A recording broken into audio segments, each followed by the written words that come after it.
السلام علیکم student of 9th class.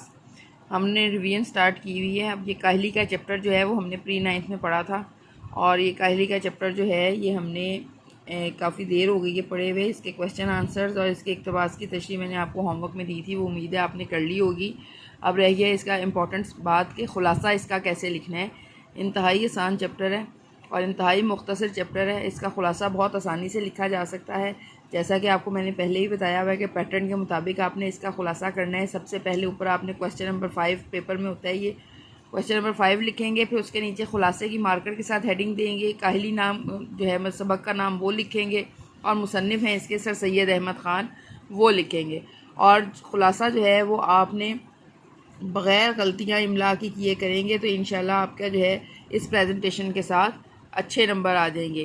اب کاہلی کا خلاصہ جو ہے وہ بہت مختصر سا ہے. یہاں سے انہوں نے شروع کیا ہے کہ کاہلی کا ورڈ جو ہے اس عام لفظ جو ہے وہ عام طور پر لوگ سمجھ نہیں پاتے، اور لوگوں کا خیال ہوتا ہے کہ صرف جو ہاتھ پاؤں سے کام نہیں کرتا وہ کاہلی یا سستی ہوتی ہے. حالانکہ وہ کہہ رہے ہیں کہ اللہ تعالیٰ نے انسان کو جو قوتیں دی ہیں، جو صلاحیتیں دی ہیں، ان کو استعمال نہ کرنا جو ہے وہ سب سے بڑی کاہلی ہے. یعنی سر سید احمد خان نے اس سبق میں کاہلی کی دو جو ہے وہ قسمیں بتائی ہیں. ایک ہاتھ پاؤں سے محنت نہ کرنا، اور دوسری دلی گواہ کو بیکار چھوڑ دینا. وہ کہنے ہیں کہ ہاتھ پاؤں کی محنت بہت ضروری ہے انسان کی زندگی گزارنے کے لیے. اگر ہم زندگی گزارنے کے لیے محنت نہیں کریں گے تو ہم اپنی ضروریات زندگی جو ہیں وہ اکٹھی نہیں کر سکتے. پیٹ کا دوزخ بھرنے کی خاطر ہاتھ پاؤں کا جو ہے وہ کام کرنا ہی پڑتا ہے.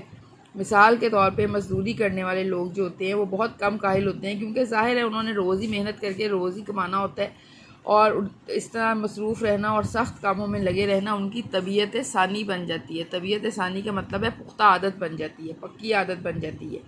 اور جن لوگوں کو ان چیزوں کی ضرورت نہیں ہے، ان کو روز کمانے کی ضرورت نہیں ہوتی، وہ عام طور پر پھر سست ہو جاتے ہیں، کیونکہ انہیں پتہ ہے کہ ضروریات زندگی تو بیٹھے بٹھائے مل ہی رہی ہیں، مل ہی جائیں گی.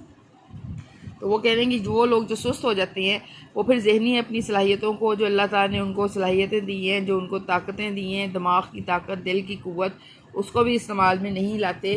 اور پھر جو ہے وہ کیا ہو جاتے ہیں، ان میں جانوروں والی صفات پیدا ہو جاتی ہیں کہ صرف کھایا پیا اور سو گئے، اور اس طرح زندگی گزارتے ہوئے زندگی ختم کر لی، مر گئے.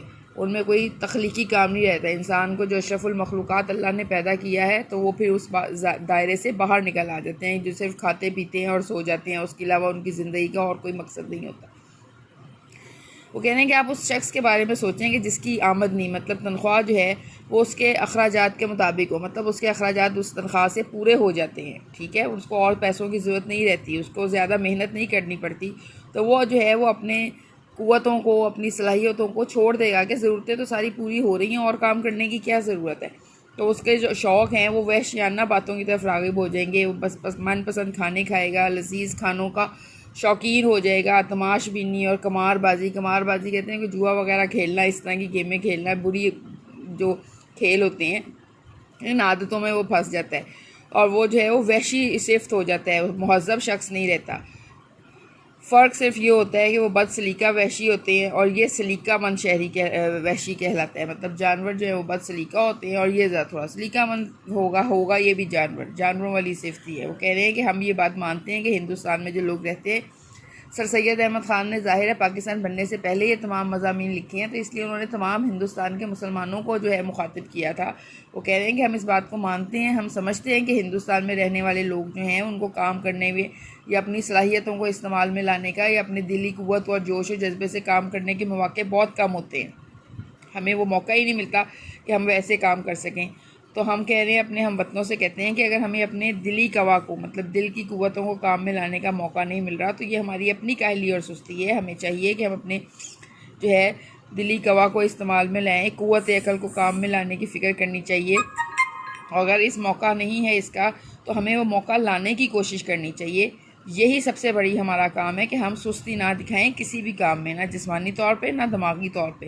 اور اگر یہ سستی ہماری قوم سے دور نہیں ہوگی تو پھر ہم توقع نہیں کر سکتے کہ جو ہے ہماری قوم بہتر کیسے ہوگی. ہم قوم کی بہتری کی کچھ توقع کر ہی نہیں سکتے.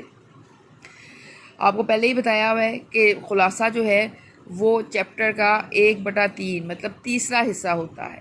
ٹھیک ہے، اس چیپٹر کا خلاصہ سب سے مختصر ترین خلاصہ ہے، جہاں سے آپ یہ سمجھانا شروع کریں گے کہ غلطی کرتے ہیں، پھر 2 قسم کے خلاصے بتائیں گے، پھر بتائیں گے کہ کیسے ہاتھ پاؤں سے محنت کی جاتی ہے، کون لوگ ہاتھ پاؤں سے محنت کرتے ہیں، اور پھر یہ بتا رہے ہیں کہ انسان جانوروں کی طرح کیسے ہو سکتا ہے، اور جو محنت نہیں کرتے پھر وہ جانوروں میں کون کون سی باتوں کی طرف مائل ہو جاتے ہیں۔ بہت آسان خلاصہ ہے، میرے خیال میں 9th کلاس میں سب سے آسان خلاصہ جو ہے وہ یہی ہے، جس کے اوپر آپ غور کریں، محنت کریں اور اس کو لکھ کر لائیں۔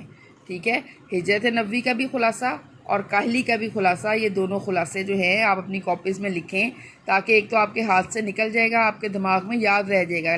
خلاصے ہمیشہ جو ہے وہ تخلیقی طور پہ لکھے جاتے ہیں کہ آپ نے کہانی پڑھ لی ہے، اب اس کو اپنے لفظوں میں بیان کر دیں، اس کے رٹے نہیں لگائے جاتے یا اس کے نوٹس نہیں دیے جاتے، وہ آپ نے خود لکھنا ہے۔ جب آپ لکھ لیں گے تو آپ کو ایک دفعہ ہاتھ سے گزر جائے گا، تو پھر ظاہر ہے جب پیپر میں آپ لکھیں گے یا کسی ٹیسٹ میں آپ لکھیں گے تو آپ کے لیے لکھنا جو ہے وہ آسان ہو جائے گا۔ اس میں جو لکھنے میں آپ کی غلطی املا کی نکلے گی یا جو کوئی اور آپ غلطی کریں گے وہ میں آپ کو پوائنٹ آؤٹ کر کے بتا دوں گی، تو پھر انشاءاللہ تعالیٰ پیپرز کے لیے آپ کا جو ہے وہ چیپٹر تیار ہو جائے گا اور آپ کی مزید کوئی غلطیاں نہیں ہوں گی۔ تو دیکھیں ٹائم بہت کم رہ گیا ہے، تو اس ٹائم سے فائدہ اٹھائیں، گھر بیٹھے ہوئے ہیں ضرور لیکن اس کو ضائع نہ کریں، تھوڑا تھوڑا کام ہر سبجیکٹ کا لازمی کریں تاکہ آپ کی جو ہے یہ چھٹیاں ضائع نہ جائیں۔